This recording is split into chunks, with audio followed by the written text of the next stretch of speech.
At the end of the 19th century, Antonio Machado y Álvarez, known as Demófilo, left us one of the first descriptions on how the flamenco was created and compiled hundreds of lyrics that were used in flamenco songs.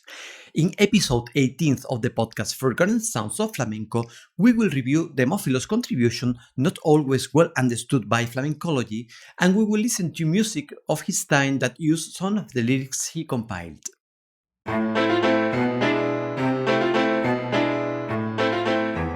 Sounds that once were listened. Sounds that once were enjoyed. Sounds that once were danced. Sounds relegated to oblivion. And yet, there is still something we can do for them. Let us summon them. Let us summon them. Welcome to the podcast Forgotten Sounds of Flamenco.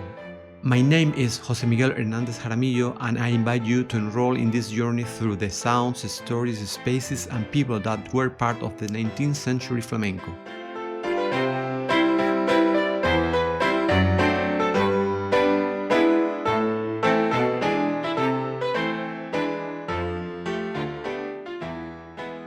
Hello, how are you? Thank you very much for listening to a new podcast episode dedicated to talk about some of the writing on flamenco that the intellectual Antonio Machado y Álvarez, known as Demófilo, left us. They are an essential source for understanding the flamenco of this time. However, as we will see, his words were not always correctly understood. Demófilo was born in Galicia, but from an early age he lived in Seville. He was always interested in popular knowledge. He was part of the so-called folklore movement, so fashionable at that time, and interested in studying the knowledge of the regular people. In 1881, Demófilo wrote a book entitled Colección de Cantes Flamenco, the translation is Flamenco Songs Collection, in which he compiled many lyrics of the different flamenco songs and also gave us some notes on the evolution and state of flamenco at that time. Demófilo's position is to consider flamenco a heterogeneous art from its beginning. For him, it is the result of a symbiosis between what he called cantes flamenco as a synonym of cantes gitanos and the cantes that call Andaluces or Andalusian, referring to the rest of non-gypsy Andalusian population. Well, in fact, the gypsies are also Andalusian, but Demófilo refers to Andaluces or Andalusians as the rest of the people, non-gypsy people. He also comments that the way of singing differs between the gypsies and the non-gypsies. The gypsies sing more melancholic or sad songs, while non-gypsies sing with a joyful and boisterous spirit. He also mentions that not only is the way of singing different between gypsies and non-gypsy songs, but the repertoire of both also differs. While the gypsy songs at that time were the seguidillas gitanas or playeras, martinetes or carceleras, deblas, tonal, livianas, polos, cañas, policañas, serranas, soleas or peteneras, among the songs typical of the non-gypsy population, he mentions fandangos, juguetillos or alegrías, malagueñas, rondeñas, sevillanas, and also the solea. Demófilo, who knew very well how the flamenco scene had developed in Seville, tells us that the gypsy songs were being lost and explains why.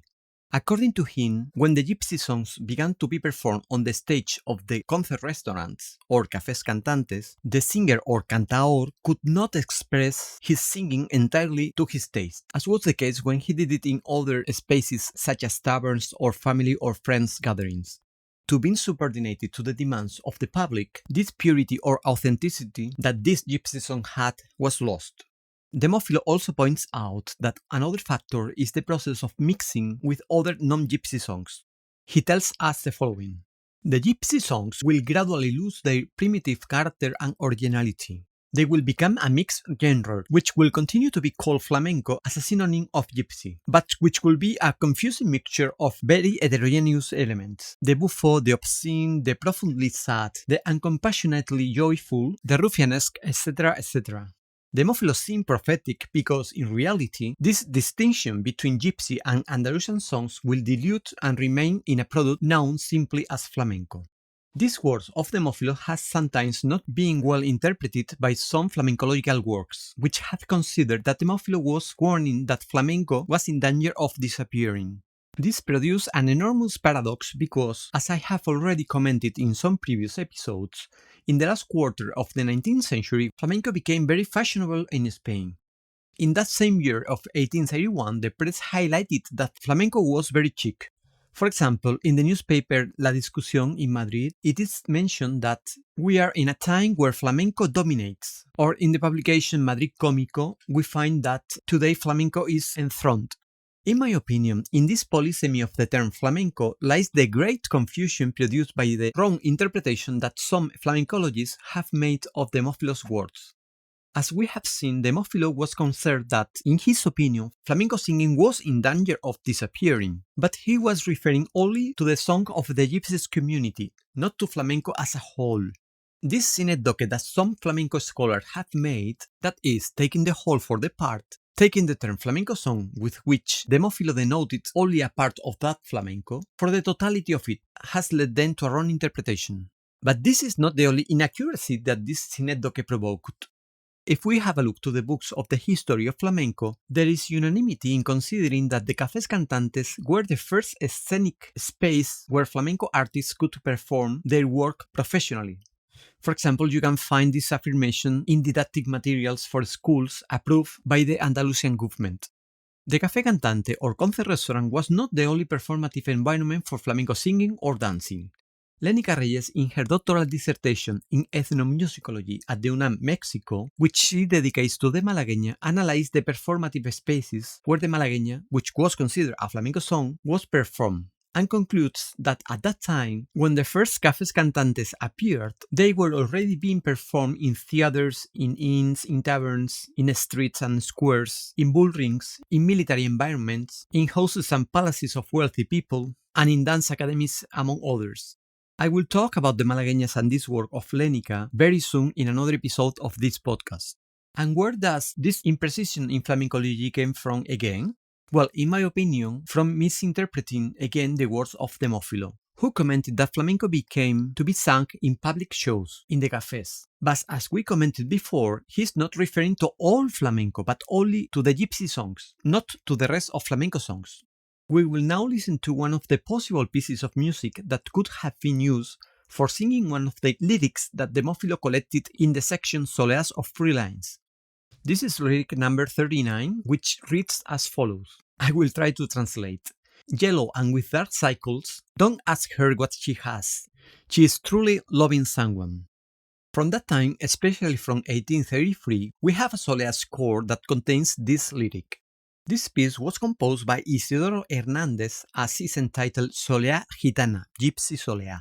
A curious thing about this score is that in addition to the piano, it is indicated how it was accompanied on a guitar, and it has a part for guitar with the indication popular harmonization for the guitar. Let's listen to this wonderful music.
At the end of his book, Demófilo also includes a brief biography of the cantaor Silverio Franconetti. Silverio was born in 1831, the son of an Italian father and a Sicilian mother, from a wealthy family. From a very young age, he started singing and later he dedicated to business activities. He managed some cafés cantantes. Silverio, although he was not a gypsy, had quite close contact with them since his childhood. According to Demófilo, when Silverio was only 10, he began working as an apprentice tailor. Still, he used to escape to a forge next to the tailor's workshop to listen to the songs the gypsies sang there. Perhaps this fact was crucial for the future of flamenco because, according to Demófilo, Silverio's purpose was at all times to literally elevate to the category of public spectacle those sad and melancholic songs that he heard in the gypsy folk of Moron, and in the taverns where Fillo, master of the singers at that time, commonly sang. Paradoxically, Demófilo, in his defense of the gypsy songs, complains that Silverio's good intentions turned out to be fatal for gypsy songs because of this. It is said that Silverio Franconetti was an extraordinary singer, the best of his time. Still, for me, in addition to this fact, Silverio's great transcendence for flamenco was his concern for integrating gypsy songs with the rest of the songs and dances in vogue at the time. Perhaps without Silverio's work, flamenco would not be the same as the one we know today. In future episodes, I will talk more about Silverio Franconetti. This has been a very brief review of some of the ideas of Antonio Machado Demófilo, to whom we owe not only that he explained to us what flamenco was like at that time, but also the process that it has followed until its confirmation. This is really important as it shows a tradition of songs practiced by Andalusian gypsies. Some of their songs were different to the rest of the Andalusian people. I hope you liked this episode. If so, please subscribe to the podcast so you can be aware of the new episodes that will be released. Have a great time and see you here in 2 weeks.